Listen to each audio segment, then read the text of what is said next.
The Aputure 120d Mark II is one of my favorite lights, and it's all over the YouTube photography and videography community, but does that make it the best light for YouTube videos? In this video, we're gonna take a look at the Aputure 120d, and we're also gonna take a look at my previous key light, the FalconEyes SO48TD, to see which one of these awesome lights might be right for you.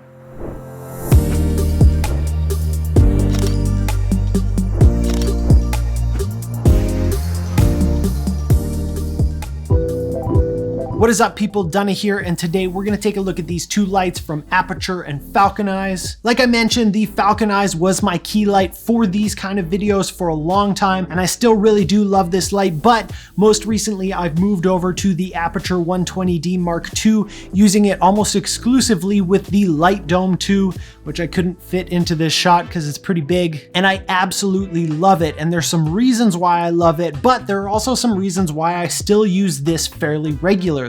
So in this video, we're going to talk about some of the advantages that you might have if you go with something like a 120D versus if you go with something like the FalconEyes SO48TD. And of course, I'm going to show you guys some samples in this space so that we can see the differences between the two and you can make up your mind for yourself. Little disclaimer, in order to get these in the shot, I had to use a different light to light this, so it might look a little different. We're actually using the SO28TD, the smaller brother to the FalconEyes SO48TD. So if you like the way that this looks, maybe that's an option too. First and foremost, let's go over some of the similarities between these two lights and why they're both awesome. The first thing is that they're both fairly small and easy to transport. Both lights come in somewhere around that 5-pound range, and they both have carrying cases so you can get them to and from wherever you need to be really easily. They are both LED lights, so they don't consume a lot of power but still have a decently high output. The Aputure light is a COB single source LED, whereas the FalconEyes is edge lit, so there's actually a whole bunch of LEDs around the edge that shine in and then blast forward. I have a whole video about this light if you want to get more detail on that. They can both be controlled with a remote. However, little pre-game point goes to the Aputure because it actually comes with the remote. I don't have the remote for the FalconEyes, but I am aware that there is one out there that you can purchase as extra. And both of these lights can be powered either by plugging them in or with a battery. Okay, first of all, since it was around first on my channel, let's go with some of the advantages of getting the FalconEyes SO48TD. Like I mentioned before, I'm lighting this right now with the SO28TD, there's the SO48TD, and there's an even bigger version, the SO68TD, and all of them are relatively inexpensive. Personally, I think the 48 is probably the nice happy medium of the set. Right now it's coming in at just over $300 US. The bigger version comes in at about $450 or so. Whereas when you compare that to the Aputure light, you're looking at $750 US just for the light. And then if you want to get something like what I have, which is the Light Dome 2, it's going to cost you an extra $215. You're looking at somewhere in that $950 range for the full kind of soft light setup. And speaking of soft light,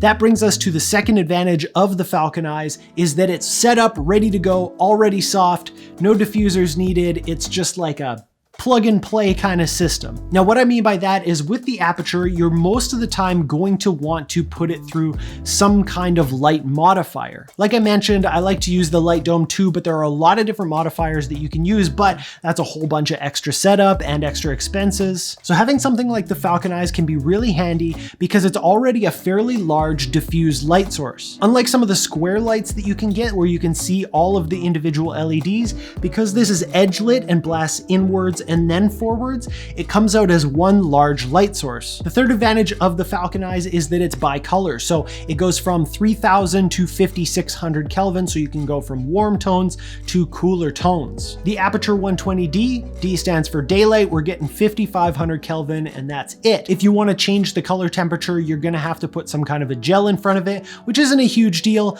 but you don't have that continuous temperature shift from daylight all the way to tungsten like you do with a bicolor light. The next advantage of the FalconEyes is that it's super thin and it takes up almost no space when it's set up. The Aputure, on the other hand, depending on what kind of modifier you're using with it, can take up a lot of space. For example, again, with that Light Dome 2, it takes up like, let me just show you. That's the Light Dome 2.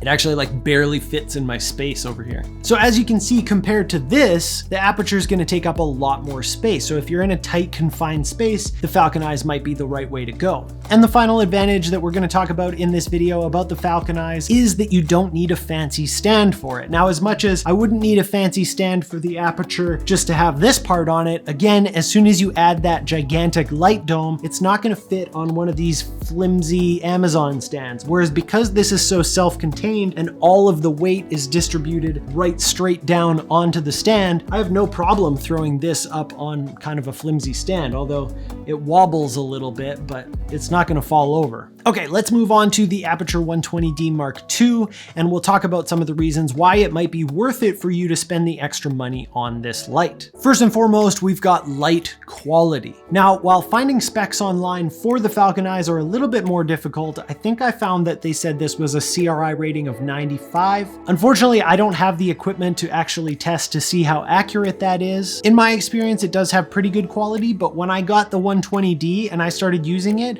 it looks fantastic. On the website, they say that it's got a CRI of 96 plus and a TLCI of 97 plus, which basically means that it's going to reproduce colors beautifully. I know it doesn't seem like a lot to go from 95 CRI to 96 CRI, but when I first used this light and I went to color grade the video afterwards, I noticed a huge difference in the quality. It was easier to color grade and I liked the way that the colors looked way better. Now, on top of the quality coming from the Aputure 120D, the second advantage that it has is the quantity of light. This light is so bright. The Aputure 120D Mark II is 7,000 lux at 1 meter, whereas the FalconEyes is only 1,260 lux at 1 meter. So we're talking about a lot of light output. Now, once you put a diffuser on it or the light dome or whatever it is, you're going to lose a bunch of that brightness, but it's still such a bright light comparatively to something like the FalconEyes. The next advantage of the Aputure 120D is that it is a Bowen's mount.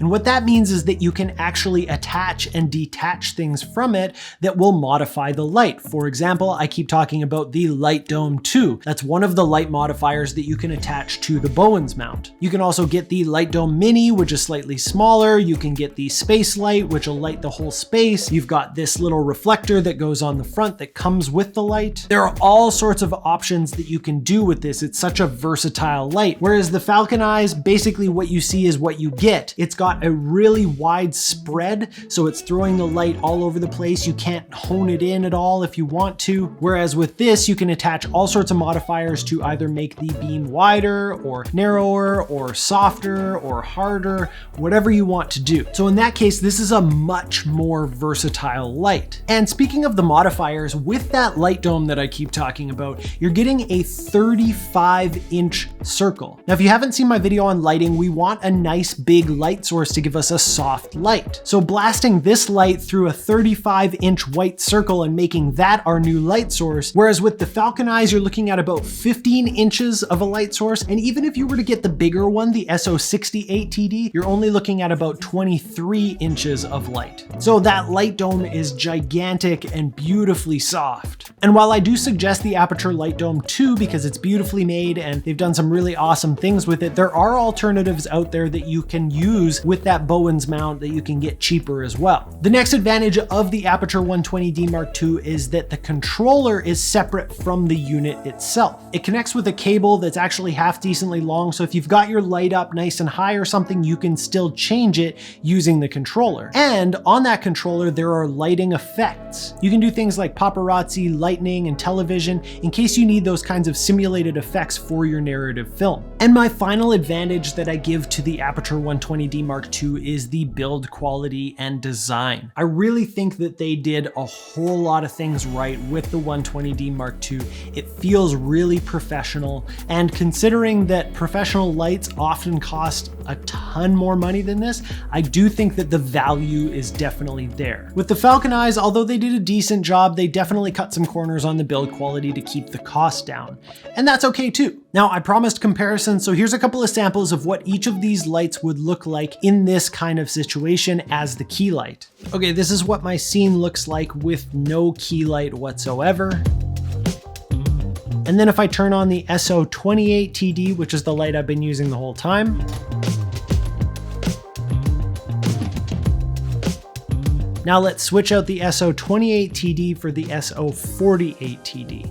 So this is now the SO48TD. Basically, I've got it as close as I can get it without getting in the shot. And because it's a brighter light than the 28, I was able to bring the brightness down on it.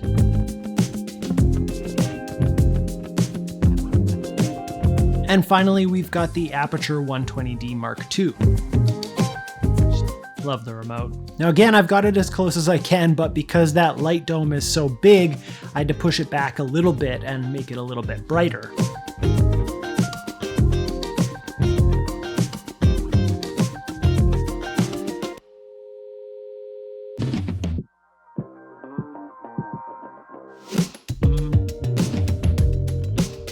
Personally, I really love using the 120D. I feel like it has really taken my production quality to the next level, but there are a lot of times where I still reach for this SO48TD. It's just so quick and easy to set up. Sometimes if I don't want to lug around a big stand or the big light dome or whatever, I can just throw this SO48TD on a skimpy little stand and it works great. So again, let me know in the comments which one of these lights you think would work best for you and your setup. I really want to know what the whole community thinks. And on your way down there, make sure to hit that like button and subscribe to the channel if you're not already. I'll leave links for everything in the description as always. Thanks so much for watching, and I'll see you next time.